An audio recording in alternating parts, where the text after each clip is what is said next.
Prezagadzenje u ostatnich 10 dňoch zaznačený rost čísla pacientov so respiratorným vírusom, ktorý vyvoluje bronchitis, okreme pri novonarodzených i dzecoch u perším roku života. Najvekšie zagadzovače to topenje i transport. Zo Zdecinske kliniki u Tiršovej spozoreli dneška, že suspendovani častočki, koji še nahodze u zagadzenim vozduhu, prehodza prez najmenši dihaci prehodi i stihuju do najodaljenših čascov pljucoh. Zagadzeni vozduh v jednu zmolhu zmocnjuje svoj efekt i suspendovani častočki zatrimujuše u nižših pasmu, a studiji ukazali, že maju barz negativni efekt i na rozvoj funkcijog mozgu, na sampred pri malih dzecoh i na možljivost neplodnosti izjavenja veljih hroničnih horotoh.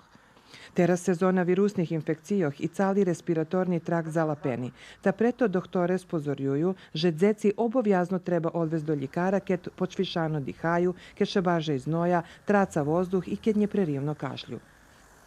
Doktorka Sanja Bjelović z Institutu za javne zdravje Vojvodini nahlašela, že u Novim Sadu situacija kad slovo o zagadzenju kuz ljepša jak prešlih dnjoh, ali kad še taka temperatura i vlaha u vozduhu zatrimaju, ostanje izvekšane količestvo zagadzujucih častočkoh.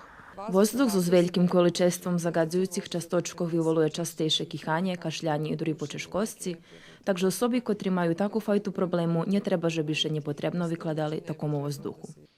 Doktorka Bjelović nahlašela, že kad molha i smog najljepše ostad znuka, a to tih, ktorí mušavi zvonka, treba, že bi buli co menjaj aktivni.